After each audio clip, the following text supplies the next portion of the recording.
Hello friends and welcome to Abhipedia. My name is Manish and in this video we will be discussing the multiple choice questions for the UPSC CAPF Assistant Commandant exam. So if you have not subscribed to the channel, do subscribe to the channel and hit the bell icon so that you receive the notifications of these videos as and when we post them. इस video series में हम discuss करने वाले हैं बहुत सारे multiple choice questions जो कि CAPF असिस्टेंट कमांडेंट एग्जाम के लिए इंपॉर्टेंट है. We will be discussing questions on almost all the GS subjects starting today with polity.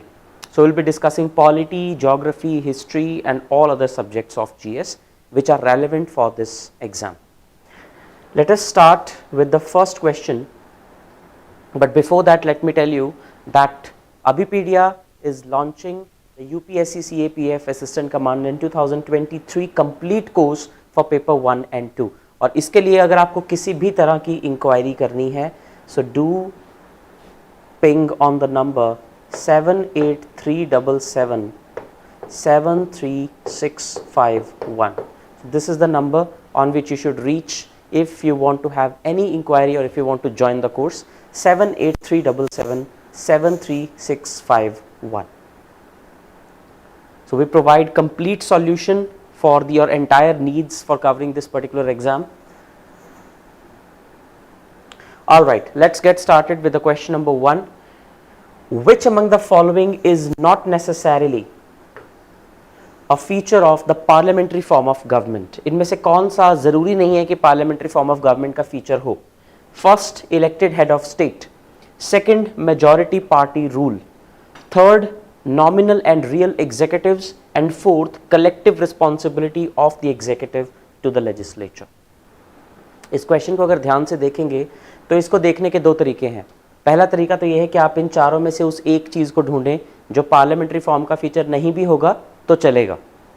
हो सकता है चारों फीचर्स हों लेकिन नॉट नेसेसरीली, अगर नहीं भी होगा तो चल जाएगा काम. Still that will be a valid parliamentary form of government. But another way of looking at this question is that you see which are the essential features of parliamentary form of government. कि उनके बिना parliamentary form of government बन ही नहीं सकती है. Now what is a parliamentary form of government? Where the people are ruled through their representatives. जहाँ पे लोग अपने representatives को चुनते हैं और उनके थ्रू खुद पे रूल करते हैं. That is called a parliamentary form of government. तो ऐसी parliamentary form of government में मेजॉरिटी पार्टी का रूल होना क्या ज़रूरी है? ऑफ कोर्स अगर रिप्रेजेंटेटिव्स के थ्रू खुद को चला रूल किया जा रहा है तो इसका मतलब यह है कि जहाँ पे मेजॉरिटी ऑफ रिप्रेजेंटेटिव्स होंगे वो ही गवर्नमेंट बनेगी. So this is an essential rule. यानी कि दुनिया के जितने भी पार्लियामेंट्री फॉर्म ऑफ गवर्नमेंट्स हैं they are all majority party governments. क्या यहाँ पर एक नॉमिनल और एक रियल एग्जीक्यूटिव का होना ज़रूरी है? Just like in India, we have president as the nominal executive and prime minister as the real executive.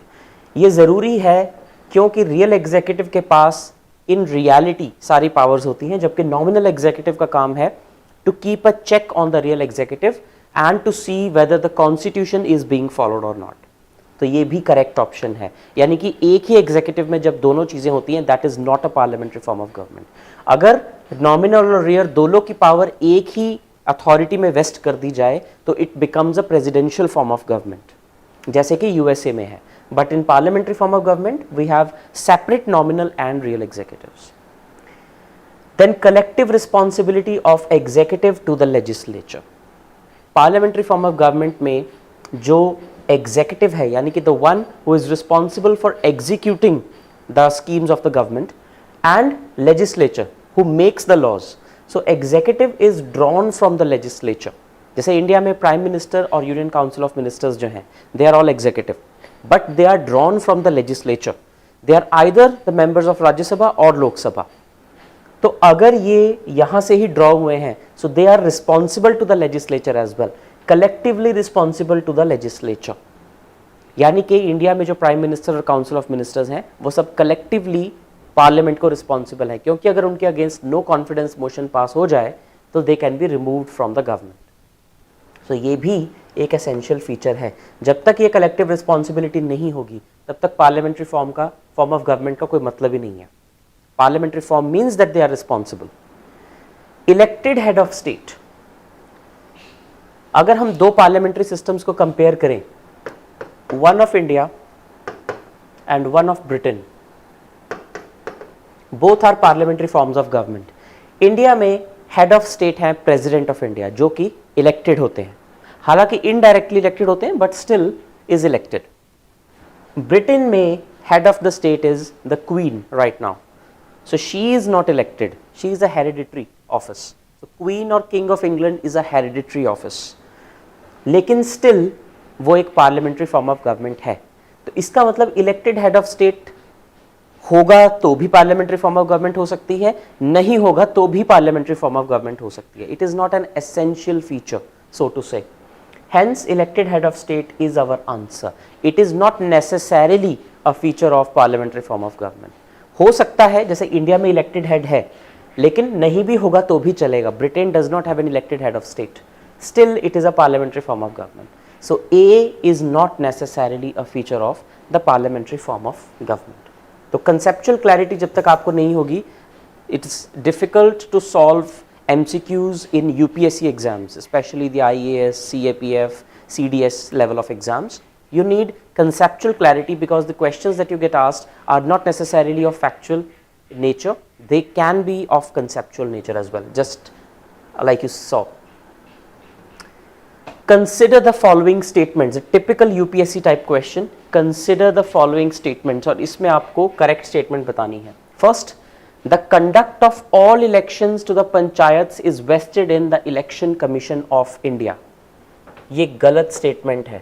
It is not Election Commission of India, it is the State Election Commission that conducts elections to the panchayat. Election Commission of India सिर्फ 6 elections conduct कराती है। President, Vice President, राज्य सभा, लोक सभा, Legislative Council and Legislative Assembly. These 6 elections are conducted by the Election Commission of India. उसके बाद जो local body elections हैं, चाहे वो पंचायती राज institutions के हों under the 73rd Amendment, चाहे वो urban local bodies के हों under the 74th Amendment, they are conducted by the State Election Commission of the respective states. तो यहाँ पे Election Commission of India की वजह से ये statement गलत है। Second, the state election commissioner is appointed by the governor of the state. ये बिल्कुल सही है स्टेटमेंट। हर स्टेट इलेक्शन कमिश्नर को उस स्टेट का गवर्नर अपॉइंट करता है। Third, the state election commission is subordinate to the election commission of India and presents its annual report to the commission. ये स्टेटमेंट भी गलत है, क्योंकि इलेक्शन कमीशन ऑफ इंडिया एक अलग बॉडी है, स्टेट इलेक्शन कमीशन एक अलग बॉडी है। इलेक्शन कमीशन ऑफ इंडिया अपनी रिपोर्ट प्रेसिडेंट को सबमिट करती है और स्टेट इलेक्शन कमीशन अपनी एनुअल रिपोर्ट गवर्नर को सबमिट करती है। So they are not organically linked, अलग अलग तरह के इलेक्शन जिन्होंने कंडक्ट कराने होते हैं, so they are not actually linked. तो इसमें सही स्टेटमेंट आपकी हो जाएगी two only. This is the correct answer. तो इसके लिए आपको इलेक्शन कमीशन ऑफ इंडिया और स्टेट इलेक्शन कमीशन के कॉम्पोजिशन, फंक्शंस, उनकी ड्यूटीज और उनका रोल सेपरेटली क्लियर होना चाहिए। Question number 3, which of the following historical commissions were related with the issue of state reorganization in India? इनमें से कौन कौन सी कमीशंस थी जिनका स्टेट्स रीऑर्गेनाइजेशन से कोई ना कोई डायरेक्ट लिंक है? ए, फजल अली कमीशन, जीवीपी कमेटी, धर कमीशन, राजीव कमीशन और Gokhale committee. Select the solution using the codes below. अब देखिए, इस तरह के क्वेश्चन सॉल्व करने की एक स्पेसिफिक टेक्निक होती है। Now first you look at the options.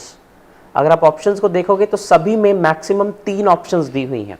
इसका मतलब अब आप इन पांचों चॉइसेस को इस तरह से अप्रोच करेंगे कि इनमें से 3 ही आंसर हो सकती हैं, यानी कि 2 डेफिनेटली नहीं है, राइट? तो नाउ द इजियर ऑप्शन जो आई थिंक सबको पता होनी चाहिए is the Fazal Ali commission. Fazal Ali commission is also known as the states reorganisation commission, so I think this is a no brainer. उसके बाद JVP committee was Jawaharlal Nehru, Vallabh Bhai Patel and Pattabhi Sitaramayya. Pattabhi Sitaramayya, JVP committee. So this also was constituted for states reorganization. Basically पहले जो states reorganisation commission बैठाई गई थी उसकी report लोगों को पसंद नहीं आई। पीपल डिड नॉट एग्री कि हमें लैंग्वेज के बेस पे स्टेट नहीं दी जा रही। सो कोई अथॉरिटेटिव उस जो वॉइस है वो उसको कहती तो लोग ज़्यादा बिलीव करते, इसीलिए जेवीपी कमेटी बिठाई गई। And all these three people were extremely regarded by the people of India at that time. 1948 में ये कमीशन बिठाई गई थी और इसका पर्पस था कि अगर लोग इनके मुंह से सुनेंगे कि हाँ अभी लिंग्विस्टिक रीऑर्गेनाइजेशन पॉसिबल नहीं है, then they will be pacified because they were authoritative charismatic leaders. Then came the Dhar commission, इसने स्टेट्स रीऑर्गेनाइजेशन के ऊपर अपने व्यू पॉइंट्स दिए। So basically the first three commissions are related to states reorganization, hence the answer is A 1, 2 and 3 only. Rajiv Commission or Gokhale Committee not related to states reorganization, right? So here you have the detail of how all these committees were there. तो सबसे पहले SK धर commission बिठाई गई, उसको review करने के लिए JVP कमेटी बिठाई गई और फाइनली फजल अली कमेटी बिठाई गई जिसे हम कहते हैं स्टेट्स रीऑर्गेनाइजेशन कमीशन 1953 में, और इसकी रिपोर्ट आई 1955 में जिसको इम्प्लीमेंट करके गवर्नमेंट ऑफ इंडिया ने 14 नई स्टेट्स और 6 नई यूनियन टेरिटरीज एस्टैब्लिश की। So SK Dhar commission, JVP committee and Fazal Ali commission are the three that were related to states reorganisation. Question number 4. Now this is a straightforward factual question, but it does require a bit of, I won't say cramming. It is expected of you to memorize at least the preamble of India, preamble to the Indian Constitution. So इसमें कुछ नहीं है, simply the order of the key words in the preamble. Choose the correct order as written in the preamble. So इन पांचों words का order जो है वो shuffle किया गया है. You just have to see कि उसका order क्या है. The correct answer is C. Sovereign Socialist Secular Democratic Republic. Sovereign Socialist Secular Democratic Republic, right? तो इसको अभी याद करने का कोई तरीका है सच नहीं है. It's just that you have to remember it. Sovereign Socialist Secular Democratic Republic.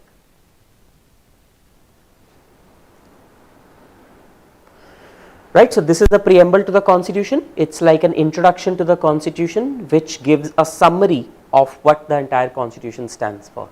The source of authority, the people of India, the kind of state we are, sovereign, socialist, secular, democratic republic, the objectives we want to achieve, justice, liberty, equality and fraternity, and the date on which we adopted and enacted it, 26th of day of November 1949. ये चारों इसके main ingredients हैं. Question number 5 from fundamental rights.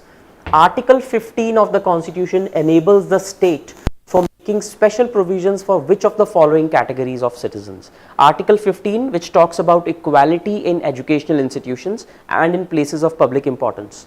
इनमें special provision किन किन के लिए available है, यानी कि रीजनेबल रिस्ट्रिक्शंस के अकॉर्डिंग गवर्नमेंट किन सेक्शंस के लिए कुछ अलग से कर सकती है. What are those reasonable restrictions available for?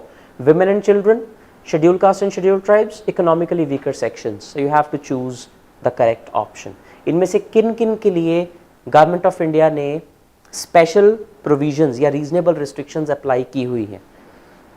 C, article 15 talks about equality in matters of education, you know, absence of discrimination, so to say, कि किसी भी पब्लिक प्लेस में, किसी भी एजुकेशन इंस्टीट्यूशन में कोई भी डिस्क्रिमिनेशन नहीं होगी, हर जगह सबको इक्वली ट्रीट किया जाएगा. लेकिन उसमें कुछ लोगों के लिए स्पेशल प्रोविजंस बनाई जा सकती हैं. विमेन एंड चिल्ड्रन के लिए बनाई जा सकती हैं, शेड्यूल्ड कास्ट और शेड्यूल्ड ट्राइब के लिए भी बनाई जा सकती हैं. And by 103rd constitutional amendment act,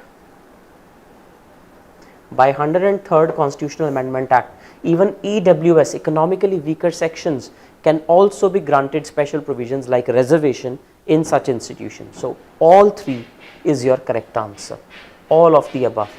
और इसके लिए बाकायदा कॉन्स्टिट्यूशन को amend किया गया है and provisions have been added.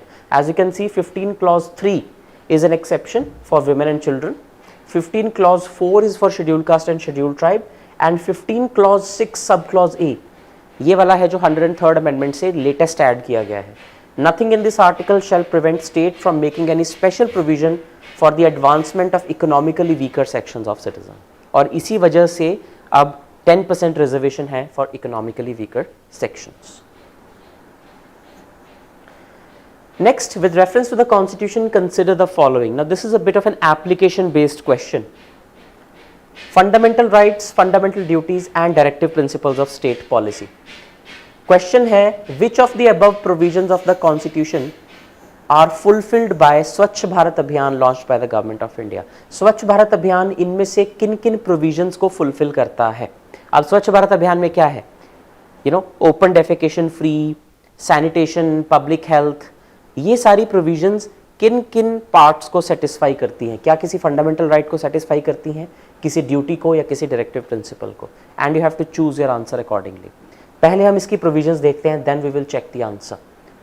अगर हम स्वच्छ भारत अभियान को फंडामेंटल राइट से जोड़कर देखें, article 21 which is the most liberally interpreted article in the constitution says that clean environment is implicit under right to life. Right to life and personal liberty article 21 में लिखा हुआ है, जिसे कोर्ट्स ने आज तक की सबसे ब्रॉड इंटरप्रिटेशन दी है, और उसमें right to clean and healthy environment भी एक है. तो अगर हम ओपन डेफिकेशन फ्री इंडिया बना रहे हैं, सो दैट मीन्स आर्टिकल 21 इससे फुलफिल होता है. So that means fundamental rights are satisfied by Swachh Bharat अभियान. नेक्स्ट, अगर हम डायरेक्टिव प्रिंसिपल्स को देखें, article 47 says directs the state to improve public health and raise the standard of living. Public health इससे improve होती है स्वच्छ भारत अभियान से. Disposal of waste, sewage treatment plants, construction of latrines, prohibition on dry waste and open defecation free, ये सारी चीज़ें public health को improve करती हैं. That means directive principle of state policy भी एक ऐसा है जो स्वच्छ भारत अभियान से fulfill होता है. Now, if we talk about fundamental duty, denouncing practices derogatory to the dignity of women and improving the environment, which is a fundamental duty under Article 51A subclause E. It's a fundamental duty of every citizen to denounce the practices which are derogatory to the dignity of women. Now, open defecation, especially in rural areas, is a blot on the dignity of women. So, अगर इसको हम रोक रहे हैं, that means we are fulfilling a fundamental duty. And also improving the environment is a fundamental duty of every citizen. Hence fundamental duties are also satisfied. तो स्वच्छ भारत अभियान इन तीनों पे किसी ना किसी तरह से indirectly या let's say directly fulfill करता है. Hence the answer is D, 1, 2 and 3. See, this is the type of question that is going to require a lot of application of mind. It is not simply कि आपको current affairs में आपने स्वच्छ भारत अभियान पढ़ लिया और अलग से आपने पॉलिटी में ये सारी चीज़ें पढ़ ली. When you have to apply that knowledge, this is that typical kind of question. And once you start doing this, that is the height of your preparation. I would tell you, if you are able to do this particular thing. और ये आप कब कर पाओगे? जब आपको इन सब की प्रॉपर नॉलेज होगी. When you are aware of all the fundamental rights, all the fundamental duties and all the directive principles.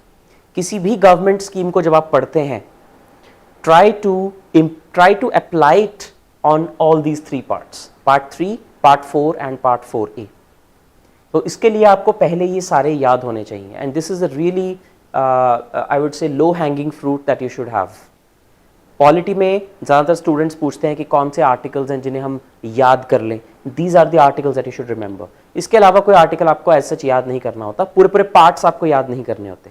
But these 3 parts are relevant not only from your MCQ point of view, लेकिन अगर कभी आपको subjective answers भी लिखने होते हैं, these help you a lot. Next question, choose the correct statement. The President can return a constitutional amendment bill for reconsideration of Parliament. अब यहाँ पे सीधा सीधा President से question है. The President can return a constitutional amendment bill for reconsideration of Parliament. ये statement गलत है. पहला ऐसे possible होता था, लेकिन 24th Amendment के बाद it is binding upon the President to give consent to a constitutional amendment bill. तो इसलिए ये स्टेटमेंट गलत है. The president can not return a constitution amendment bill for reconsideration. 2 तरह के बिल्स हैं जिन्हें प्रेसिडेंट वापस नहीं भेज सकते. एक कॉन्स्टिट्यूशन अमेंडमेंट बिल और दूसरा मनी बिल. ये दोनों बिल्स प्रेसिडेंट को साइन करने मैंडेटरी होते हैं, hence first statement is incorrect. Second, a constitution amendment bill can not be reserved for the joint sitting of parliament. Constitution amendment bill के case में स्पेशल मेजॉरिटी दोनों houses में अलग अलग चाहिए होती है, सेपरेटली चाहिए होती है, इसलिए जॉइंट सिटिंग की प्रोविजन नहीं होती। तो ये स्टेटमेंट सही है। Constitution amendment bill can not be reserved for joint sitting. Joint sitting में ना तो कॉन्स्टिट्यूशन अमेंडमेंट बिल कंसिडर हो सकता है, ना ही मनी बिल कंसिडर हो सकता है, सिर्फ और सिर्फ ऑर्डिनरी बिल है जो कि जॉइंट सिटिंग में कंसिडर हो सकता है। Third, a constitution amendment bill related to the federal structure of India must be first introduced in the Council of States. अगर फेडरलिज्म से रिलेटेड कोई भी फीचर चेंज हो रहा है, यानी कि सेंटर स्टेट रिलेशंस या डिस्ट्रीब्यूशन ऑफ पावर से रिलेटेड कोई चेंज आने वाला है, तो पहले उसे राज्यसभा में ही इंट्रोड्यूस किया जाएगा। ऐसी कोई प्रोविजन नहीं है। Constitution amendment bill can be introduced in either house of parliament, does not matter whether it's changing the federal provisions or not. तो ये स्टेटमेंट गलत है आपकी। तो only 2 is the correct answer, only 2। Again your fundamentals need to be strong to attempt this kind of question. आपने देखा होगा कि कोई भी बहुत सीधा सा क्वेश्चन नहीं है, which is how UPSC papers are. They want you to apply your mind and not only to to cram something. Next, match the following. So this is from the legislature. 4 आपको terms दी गई हैं और 5 उसके सामने उनके meanings हैं, and you have to just match them. Division, guillotine, motion and point of order. Division होता है जब किसी मुद्दे पे पार्लियामेंट में एक राय ना बन रही हो तो वोट्स को डिवाइड कराना पड़े, दैट इज डिवीजन। गिलोटीन का मतलब होता है किसी भी टॉपिक पे डिस्कशन चल रही हो और आप उस पर कट मोशन लगाओ या क्लोजर मोशन लगाओ, सो इट्स गिलोटीन क्लोजर, यानी कि सारी बातों को एक साथ क्लब करके उस पर वोटिंग करा दी जाए, that is guillotine closure. Motion होता है किसी भी चीज को, हाउस को कोई भी एक्शन लेने के लिए जब प्रॉम्प्ट किया जाता है तो एक मोशन मूव किया जाता है। और पॉइंट ऑफ ऑर्डर होता है जब आपको पता चले कि हाउस में किसी पर्टिकुलर रूल के ऊपर ध्यान नहीं दिया जा रहा, कोई रूल वायलेट हो रहा है, may be on debate, may be on voting, may be on discussion, anything, तो आप पॉइंट ऑफ ऑर्डर रेज कर सकते हो, यानी कि an MP can raise a point of order. तो देखते हैं इन चारों का मतलब क्या है। गिलोटीन का मतलब होता है bringing the debate to a close.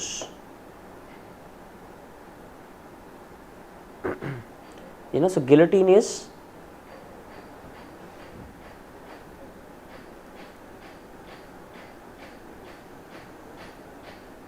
okay, guillotine is actually concluding the discussion on demand for grants. Yes, guillotine closure इसके लिए यूज होता है। So B का हो गया 4. Then A is division.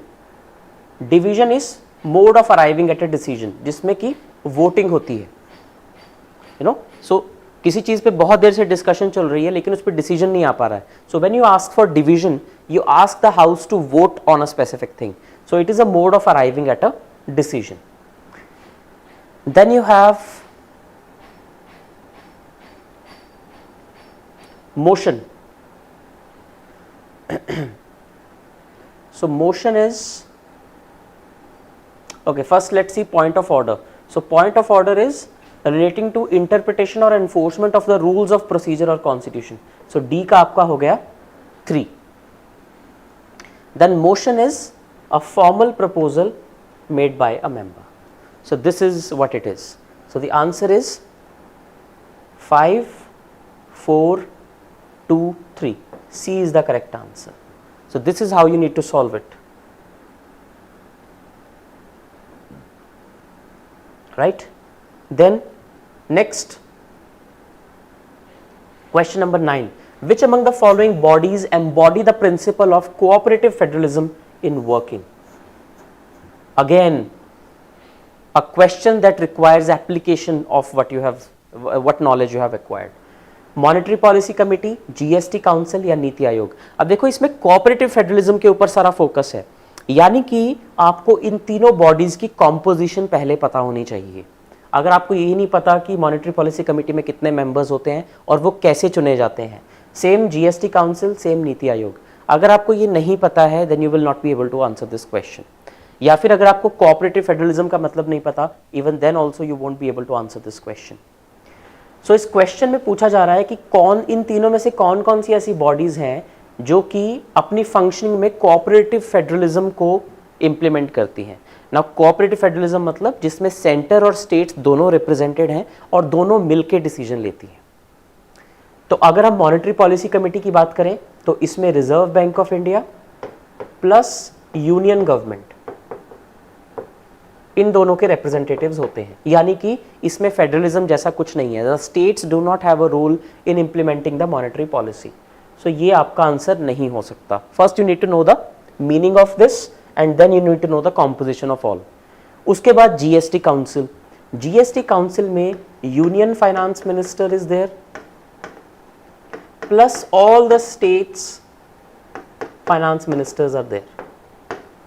तो इसमें यूनियन और स्टेट्स दोनों आती हैं और जीएसटी काउंसिल का कोई भी डिसीजन जो है वो 3/4 वोट से होता है और इसमें 1/3 वेटेज जो है वो यूनियन की है और 2/3 वोट वेटेज जो है वो स्टेट्स की है। इसका मतलब जब तक यूनियन और मेजॉरिटी ऑफ स्टेट्स नहीं चाहते तब तक कोई डिसीजन नहीं हो सकता। दैट मीन्स इसमें कोऑपरेटिव फेडरलिज्म है, सबको मिलके काम करना पड़ता है। So GST council is an example of cooperative federalism. Then आता है Niti Aayog. Now Niti Aayog is headed by the prime minister and it has the chief ministers and lieutenant governors of all the UTs. So Niti Aayog governing council का structure कुछ इस तरह का है। That means नीति Aayog is also an example of cooperative federalism. तो answer आपका हो जाएगा 2 and 3 only. So the questions that you get in this level of exam are not simply straightforward question कि आपको पूछ लिया जाए कि बताओ इसका आंसर A है या B है, या straightly let's say that who administers votes to the president, you know, not that simple. It requires you to apply the knowledge that you already have. So you have, let's say आपने अलग से monetary policy committee पढ़ा, अलग से GST council पढ़ा या अलग से नीति आयोग पढ़ा, that's fine। और आपको ये भी पता है कि cooperative federalism क्या होता है। आपके कॉन्सेप्ट माइंड में ये सारे कॉन्सेप्ट अलग अलग जो है वो पड़े हैं। When you read this question you have to apply all of those points at one point. अब आपको देखना है अप्लाई करके कि ओके मैंने ये सब पढ़ा हुआ है। Now you have to actually check and then you have to tick and you have to cross, तब आप आंसर पे पहुंचोगे। That is the beauty of the questions framed by UPSC. Most of the questions you will find of this nature. Finally, the last question, which of these characterizes judicial overreach as different from judicial activism or judicial review? Again, beautiful question, another beautiful question that needs you to know the fine difference between judicial overreach, judicial activism and judicial review. See, judicial review तो एक power है जो judiciary को दी गई है कि कोई भी law जब पार्लियामेंट बनाती है उसे जुडिशरी रिव्यू कर सकती है। जुडिशियल एक्टिविज्म का मतलब होता है कि जुडिशरी एक स्टेप आगे जा रही है जुडिशियल रिव्यू से और वो पब्लिक इंटरेस्ट में कुछ चीज़ों को एज एन एक्टिविस्ट अप्रोच कर रही है। जैसे कभी कहीं भी कोई एट्रॉसिटी हो रही है या कुछ भी गलत हो रहा है, the judiciary acts on it, that is judicial activism. Judiciary taking initiative on something. And then there is judicial overreach. इसका थोड़ा नेगेटिव कॉनोटेशन है, यानी कि जुडिशरी को जो काम कॉन्स्टिट्यूशन की तरफ से दिया गया है that is to keep a check on the legislature and executive and to protect the constitution, उससे एक स्टेप आगे जा रही है जुडिशरी और it is encroaching into the domains of either the legislature or the executive. यानी कि या तो जुडिशरी लॉ बनाने लग जाए या लॉ को इंप्लीमेंट करने लग जाए, that is judicial overreach. Now there is no specific criteria to measure what is overreach, what is review and what is activism, but in general parlance there is a very fine difference between the three. So let's see कि इन तीनों में से कौन कौन सी statements हैं जो judicial overreach को characterize करती हैं। Transgression of judiciary into executive or legislative domain, तो जैसे मैंने आपको बताया कि जब judiciary दूसरे domains में interfere करे that is judicial overreach. So this is correct. This is judicial overreach actually. Second, judiciary passing orders to the executive on a matter of public importance. ये example हो जाएगी आपकी judicial activism की। कोई public importance का matter है, judiciary as an activist instruct कर रही है executive को कि public interest में आपको ये काम करना है। Third, judiciary nullifying a parliamentary law that was passed by due procedure. Parliament का बनाया हुआ कोई भी लॉ जुडिशरी के सामने रिव्यू होने के लिए गया और जुडिशरी ने उसे नल एंड वॉइड डिक्लेयर कर दिया, this is judicial review, this is judicial review. तो यानी कि आंसर है आपका A. So A is an example or the definition of judicial overreach, B is the definition of judicial activism and C is the definition of judicial review. Right, तो आपको ये clarity जो है वो होनी चाहिए। So that is all for this particular session. अगर आप CAPF असिस्टेंट कमांडेंट का फुल कोर्स ज्वाइन करना चाहते हैं, so again I will give you the contact detail in case you missed it for the first time, 78377 73651. You can reach this particular number to register for the course. That is all for this session. Thank you so much and take care.